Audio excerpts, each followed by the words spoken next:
promote that. When I was getting trained by one of my regional, before I was a regional, he started a drill for skill in person. This was not in Zoom. We had to come to our office from on Mondays and Tuesdays at 9 p.m. to 10 p.m. Traveling to the office, 9 p.m. to 10 p.m. Our office, every single week. And you know what? That office was so small because our income wasn't there yet. We weren't better trainers than we are now, right? But we were just starting out becoming trainers, and Ricardo had a drill for skill Mondays and Wednesdays. We showed up religiously. We had 17 people on the ground sitting down because we could only realistically fit 5 people in that 6 people.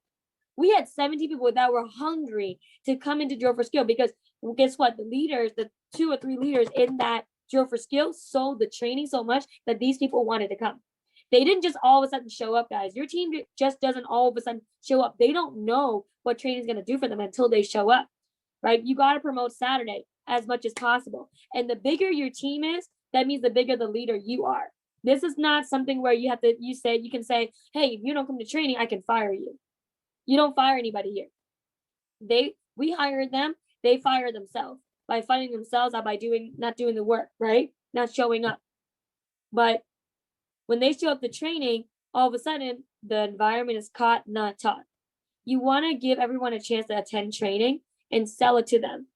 When we had a fast go, I was telling Shay yesterday, my recruiter, I came in July, and August I had to leave back to college physically to Penn State. And it was the end of August. Then I started my official real classes, real work, real homework, real exam schedule, right? September.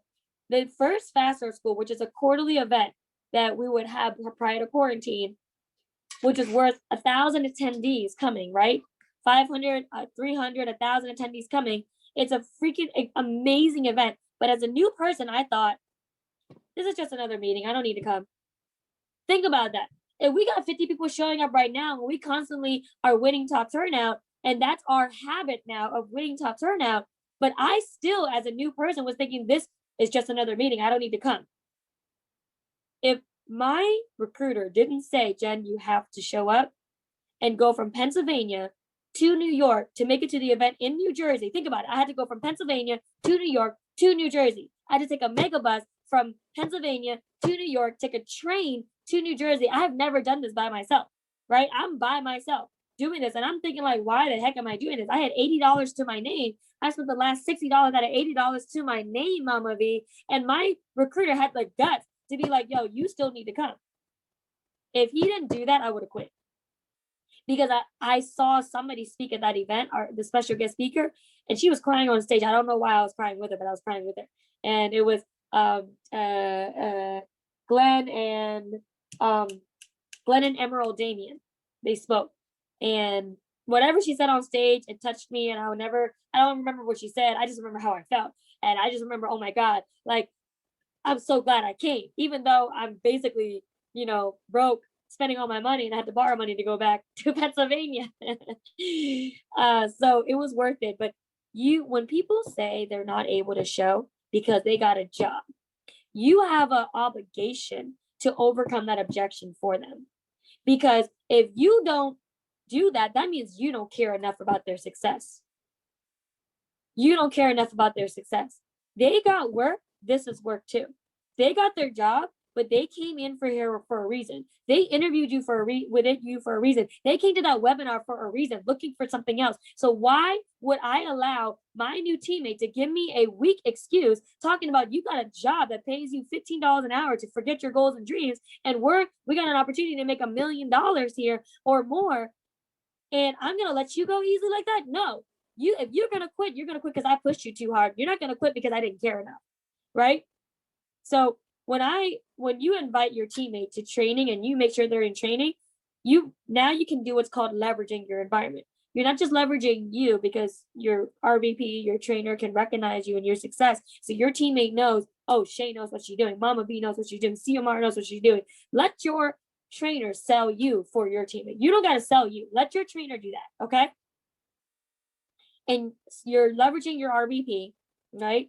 Called higher authority close, and you're leveraging your environment, again, examples of success. They see Marin, who's relatively brand new, at 4,500 for the week. I mean, what does that do to somebody, when they know how to calculate that Marin just made like $2,000 this week? Think about that. A single mom making $2,000 in a week, part-time? That's unheard of anywhere. Attendance, guys, attendance. So first, build 10 in attendance. Build 10 in attendance showing up. So Xiomara, if you don't have 10 in attendance, you want to have 10 in attendance. Mama V, Ramon, Gabrielle, 10 in attendance. Cheryl has hit 10 one time as a peak, right? And once you peak, eventually you start peaking enough, your records are going to start to become your averages. One day, at first your record's 10, but eventually 10 is going to become your average and your record's going to become 20, but you got to be consistent, right? You don't just hit 10 first. In cheerleading, I don't know if Jada told you this, Shay, but in cheerleading, if we hit a stunt, right? If you guys don't know what a stunt is, you throw the flyer up, the flyer does a trick, and the flyer comes down perfectly caught, hopefully, right? And not falling on the gym floor like I did. But so if you do a stunt the first time, right? One of the stunts we had to do for cheerleading competition, imagine this. I get thrown up in the air.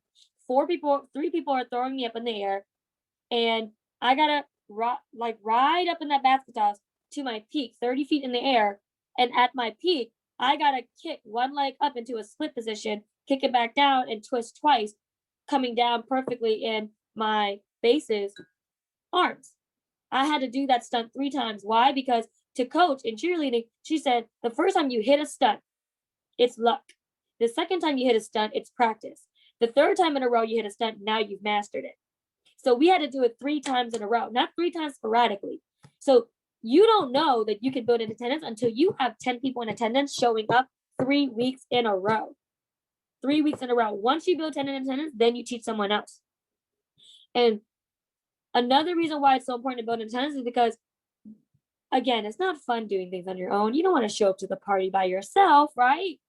And when you're doing work, how fun is it to watch yourself make money only versus you teaching somebody else and you see your teammate making money every single week like Joey is outside of her job, more than what her job pays her per hour. I trained Joey and Joey has made money every single week since she's been here, independent by herself. That is more valuable to me than seeing myself make money, because when I help her, I help me. But when you don't have a Joey doing work unless you have an attendance, because 20% showing up will do 80% of the work, okay? 20% of 10 is 2, which means now you, CEO, and someone else are really working. You share on someone else is really working. So the reason why if you don't feel like something's happening for you, it's because your attendance is not 10 yet. It's because your attendance is not 10 yet. 20% of 50 is 10 doing the work. 10 doing the work, because that's 20%. Let me give you guys an example. So we've had 50 people showing up. Our peak is 63, but we've had 50 people on average showing up and 10 people doing the work. I calculated this last night and I started looking at the business, right? Watch this. I screenshotted this, and so far this month, right? Because we've been averaging 50. Griselda, Reese, Bow, Chantel, Cheryl, Nikki, Ian, Joey, Shug, me have hit the board. If you count that, that's 1, 2, 3, 4, 5, 6, 7, 8, 9, 10. 10 people exactly on the spot. Exactly. Those are the leaders that run the team. It's not the 50 that I'm worried about. It's the 20% that I work with. It's the 20% Bruce says you need to learn how to work with. And once you identify your players, especially most of those are going to be direct to you, right? Once you identify the players, then your income's going to grow. So you identify your players, and this has to do a lot with who's going to get their field training bonus. Listen, not everybody's going to get a bonus. I hate to say it like that, but not everyone's coachable like that. Okay. And you don't want to work with everyone that doesn't show up. Okay. Now, if they come in and they're like, I'm a silent partner, then all of a sudden they want to become part-time. Okay, that's cool, right? You haven't been showing up, but you've been a silent partner. Me and you understood you weren't going to show up anyways. But if you told me you were going to show up and you don't show up, and I got other people to work with that are worth more of my time, I don't know if I got time for you. I really don't. because you're worth $15 an hour at your job. I'm worth $800 an hour at my contract. My time is worth more than you, right? And if you know Show Shaq, who at his contract, if he actually does work, I don't know if he even works anymore, 110, right, percent, that's 1,100 in an hour. If you know show somebody worth that in an hour on his own time, why would I train you, right? So step number one, know who your 20% are. So I'm training Tasha, I'm training Yotasha, I'm training Emmanuel, I'm training Keisha on Bao's team, I'm training Chantel on Cheryl's team, I'm training Christina on Bao's team, I'm training some other people that are direct to me, right? Those people I know that are showing up, they're going to get their biggest bonus. Everyone who shows up on time gets definitely my time first. Those people who are late, I know they're going to find out immediately if they don't fix what I tell them to fix. You want to have everyone show up on time, Saturday morning, preferably, right? You want to set appointments immediately with them, AKA at the Blitz. Now, throughout the week, you still want to set appointments. You don't want to wait till Saturday disclosure, okay, to set those appointments. When we say set training appointments, we mean confirm them too. Okay, so the ones that you book throughout the week for the following week, at least 5 for the following week, right? By Wednesday, you should have 5 booked out for the following week. That means Saturday morning during Blitz, you have had enough time to train your guys to confirm the appointments too, if you cannot reach the person, right? So you set training appointments with them immediately with those who showed up after training, immediately at Blitz. That way, your Saturday morning sets off your whole week. Now, why is this important for new people to understand? When you go to a job, right? Again, these people are in training. You got to train them the Primerica system. But really, the Primerica system is not that much different when it comes to scheduling. Because at your job, doesn't your boss give you a schedule every week for the most part? And that schedule comes out every Friday or every Saturday or every Monday. Whatever the job entails, you know when your schedule comes out, right? You know when your schedule comes out. So here, your trainees should know when their schedule comes out, which means Saturday. And Saturday is when we set that week. So by the end of Saturday, your trainees should know what their schedule is with you for the rest of the week. That's what Saturday does. It sets up a schedule for them so they're not all over the place. They know that they can learn how to be their own boss that way. Every 1 by 1,000 is $300 now for the trainee. But as a trainer, guys, every 1 by 1,000 you help your unlicensed teammate get. If you're a district leader, you get paid $500. If you're a division, you get paid $600. If you're a regional, you get paid $700. Think about that. If you help your teammate make $300 by doing nothing but watching you and practicing a little bit of the presentation, you do most of the work. You help them make $300 for doing literally almost nothing and just sitting there taking notes, watching, paying attention.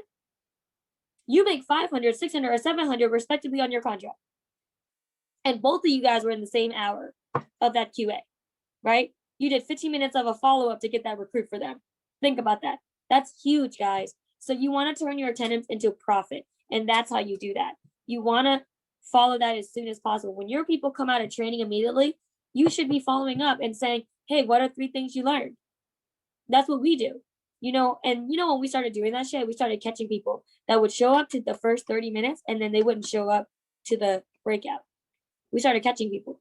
And now our attendance, at first it was stagnant. We were trying to figure out why our premium wasn't going up with our attendance. We saw that our attendance was 50, but why is our premium still 10,000, right? Towards the end of the month. Now our premiums, at 16, half of the month. Because we fixed that. We started following up with people and asking them, what are 3 things you learned?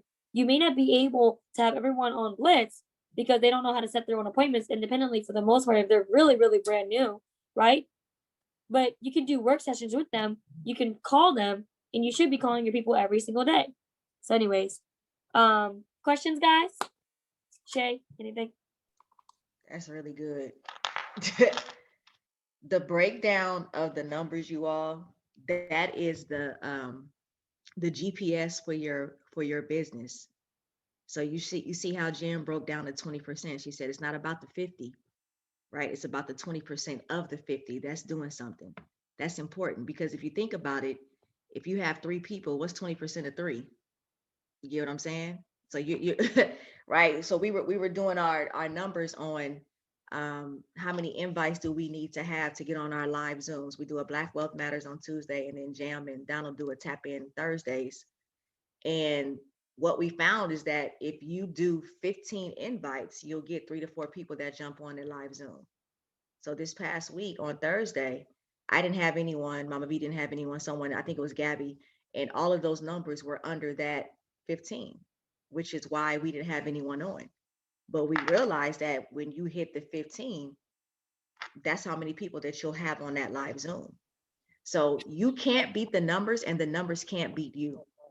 Primerica has gone over these numbers over and over and over and over again, you all. So knowing those numbers and jotting down those numbers that Jen went over is important, because once you see your numbers, you can't get mad if you didn't hit the number that you needed to hit to get what you have to have, right? So when we went over those numbers, I'm like, oh, okay, well, that's why. I can't think I'm gonna invite 7 people and think, 2 or 3 is gonna get on. It doesn't happen that way. When I looked at my invites, I'm like, well, yeah, my invites are down. So I told them, okay, we got to invite 3 people every day by Tuesday to hit that 15 minimum, minimum to get 3 to 4 people on the live Zoom for Tuesday night. Those numbers are so important. She has 50 people in attendance, and the 20%, she named them. You know who they are because it's consistent. You see them, if you're on a standard, you see them posted, you know exactly who it is, right? That's incredible. So that's the greatest thing about Primerica. We have the formula.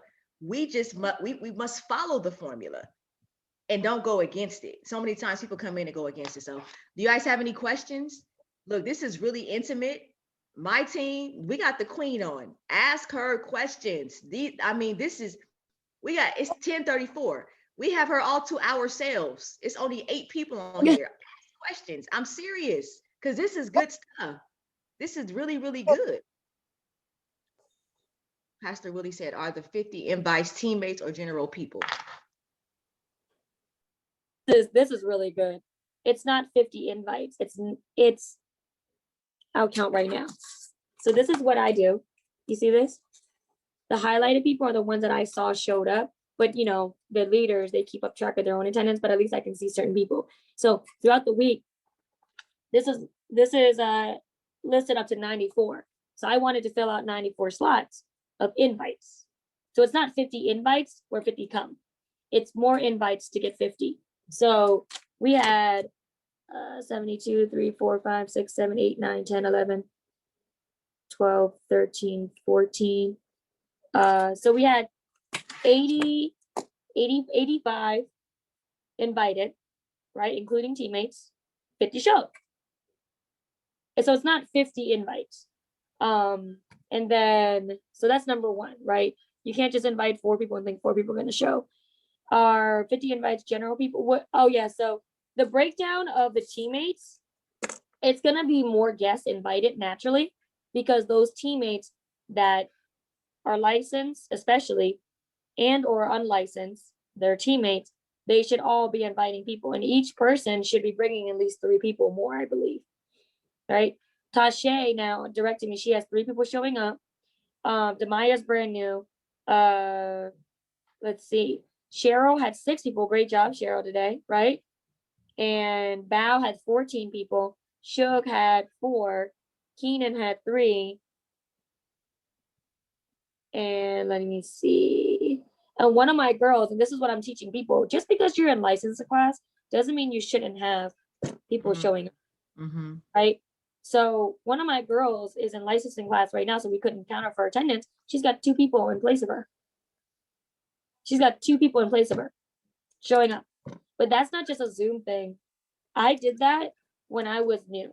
I went to Penn State University, and while I was away physically, and I was not able to physically be in 2 places at one time, and we didn't have Zoom or anything, every single week, Shay, I had a guest at either Thursday or Saturday for that week. I had at least one guest every single week for a whole school year straight. I remember. Without being there. Yep. Every week. And I don't know how I could have been that consistent with 6-5 classes, but I learned how to leverage my trainer so much because I knew I didn't know everything. Right. So, I believe that just because somebody's in licensing class, they can still replace themselves. but it's the breakdown is it's basically 10, 1, 2, 3, 4, 5, 6, 7. There's 7 directs, minus the girl that's in licensing class. There's 7 directs that had